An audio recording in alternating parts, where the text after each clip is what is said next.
What's the biggest bullet you've ever dodged? I used to roller skate as a kid outside my house down a hill and never wore any kind of protection. Suddenly one day, before I go out, my older brother tells me I can't leave unless I put on a helmet, which is weird since he's never cared before. Anyways, I do it, and that day, for the first time ever, I fell and landed on the back of my head so hard that the helmet cracked. That crack would have probably been my skull had I not worn it. Years ago, I was on a first meet for an internet date. We met at a bar and the bartender carded us. Even though we were both older, they were doing stints in the area, so he was carding every single person. Handed mine right over, but my date was a butt about it. The bartender checked mine and handed it back to me. He checked his, and rather than handing it back to him, he placed it on the bar right in front of me. It had a sexual offender stamp on it. The guy picked it up, looked at the bartender, looked at me, and then got up and walked out. I immediately Googled him. He was on the registry and had been in prison for R. Lesson learned. Always Google. The bartender and I are still friends. Driving to Phoenix from Utah for a job in January of 1989, my new boss told me if I wasn't there by 8 a.m. Monday morning, he'd give the job to someone else. It was 8 p.m. Sunday Eve when he told me that. By the time I got to Flagstaff, I was delirious and hallucinating. I hadn't slept in 2 days. I pulled over for a nap at a rest area. So cold. Started the truck just to heat it up a little bit. Next thing I remember, I was laying in the bed of my truck with a guy gently slapping my face. Some trucker watched me start the truck and slump over to sleep. He said he was worried because he could hear an exhaust leak as I sat there idling. Made a mental note of the time. An hour later, he checked on me. I was unconscious, so after pounding on the windows for a few minutes, he noticed the sliding window latch was busted, just like the one in his own Ford. Pulled me out through the back window and saved me from carbon monoxide poisoning. Took me a week to shake off that headache. Edit. No, I didn't get the job. I didn't roll up to the job site until just before noon. The big boss wasn't cool about it. On a brightish note, one of the guys on another crew saw me begging for the job and thought I had moxie. He hired me for a dirtier, crappier job that I grew to loathe, but at least it wasn't a wasted trip. I was out at the bar with my friends and feeling tired. When I said I was leaving to turn in early, they all, good-naturedly, gave me crap. That night, they all got $1,500 tickets for peeing in public on their walk home from the bar. Not exactly life-changing, but not a small bullet either. Stopped duck hunting with a guy because he would put his 12-gauge Remington 1100 on his shoulders with no thought to where the barrel was pointing. I'd tell him to point it the other way or I'd stop and move to the other side, but he'd shift it around and it would end up pointing at my head when we were walking. I told him I wouldn't hunt with him anymore and he was pissed and called me a fricking wussy, and that there was no danger because the safety was on. A couple weeks later, he told me he had an accidental discharge with the gun on his shoulder. About a year ago at my job, I was offered to switch from my current team where I was established for a few years, had seniority, etc., for a new department that just started to kick off. Right processes, basically start from square one. A lot more work for the same amount of pay. I figured frick it, and went. Yesterday they announced they just closed the physical HQ office for my old department, and everybody in that entire part of the company would have to either move to one of the 14 random states that we can't pick, it's chosen basically by a roulette wheel for where you're going, to a local office, or they're going to be fired on June 22nd. Thankfully, since I'm part of the new department, I wasn't included in that mandate. Phew.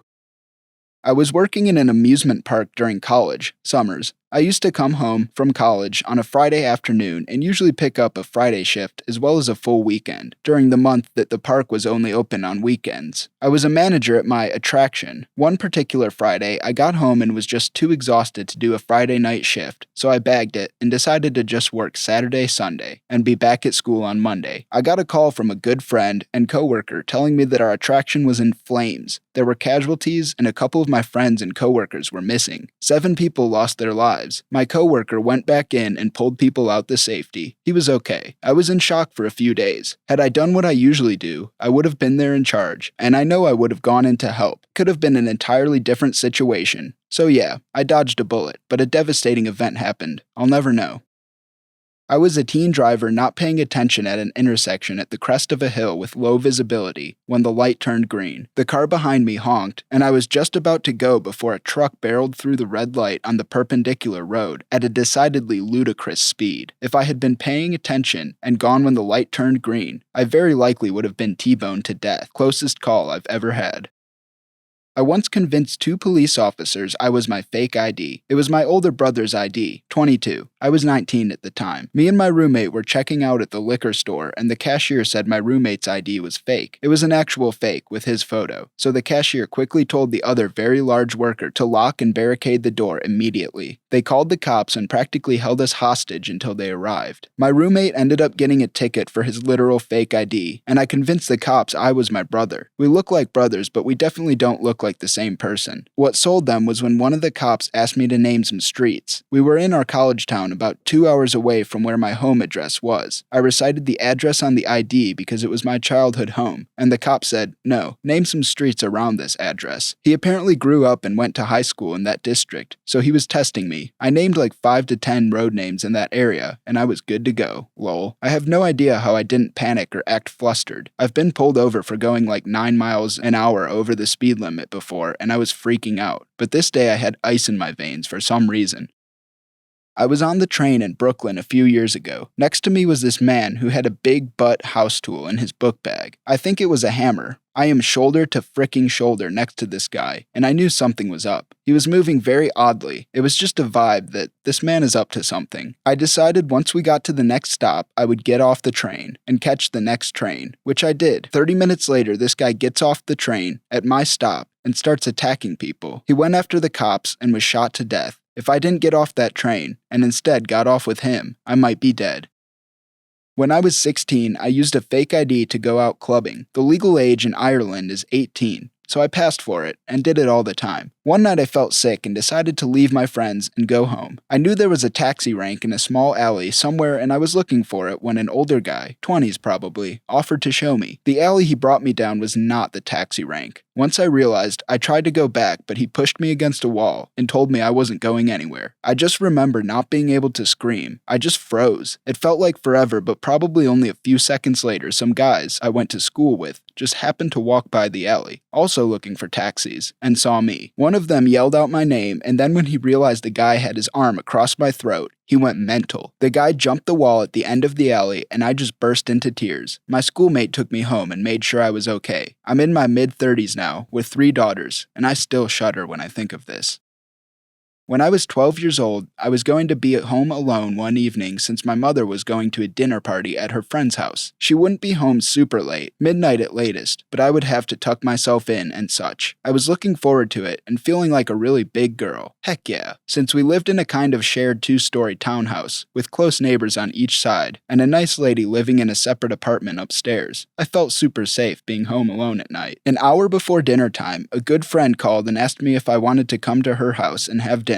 Afterwards, they were going to watch The Abyss on their giant home theater. Being a lover of sci-fi and having heard about the really cool computer graphics in that movie, I had to watch the movie. I had wanted to watch that movie for like forever. Having the chance to watch it on such a cool setup convinced me to go, despite having looked forward to being home alone. The evening went fine and I had a good time, but since the movie was really long, I got home pretty late. When I pulled up to my house on my bike, I only just noticed an orange glare in the windows upstairs, before the first-story windows exploded out into the garden. The fire department arrived only a few minutes later and put out the fire, before it could engulf part of our house as well. Apparently, the lady upstairs had fallen asleep on her couch with a cigarette in her hand. The fire had smoldered in the couch, developing a very toxic smoke, which not only caused the lady to get normal smoke inhalation, the chemicals also fricked up her brain permanently. She was in a coma for a year or so before they ended up pulling the plug. The doozy was that we shared our ventilation system with the upstairs apartment, so our apartment was jet black. So much of the poisonous smoke had come into our home. The fire marshal said that with that amount of smoke, combined with my small stature, I never would have even noticed the fire. I would have been asleep by then, but would have simply slipped into a coma and died before anyone had even noticed the fire from outside the house. I think the shock almost killed my mother as well. See, she thought I was home. I hadn't told her of my sudden change of plans, and got the call about the fire from a neighbor, to only later learn that I was shocked, but safe and sound, being looked after by another neighbor. So I guess that's the story of how my budding love for sci-fi and computer graphics helped me dodge a bullet with a big fat death stamped on it. I still love that movie, lol. I was out kayaking on a lake, and several bullets whizzed by me. There was a distinct buzz, crack, buzz, sound as it went by. I think some people were just out plinking in their backyard, adjacent to the lake, and didn't think a backstop was necessary. This also happened to me a few weeks later when I was paddling on a small stream. Bullets whizzed by, above the bank, just over my head. I don't think anyone knew I was there either time. Regardless, when you go out and shoot stuff, make sure there's a backstop. Also, I don't know how big the bullets were, so I'm unsure which was the biggest bullet dodged.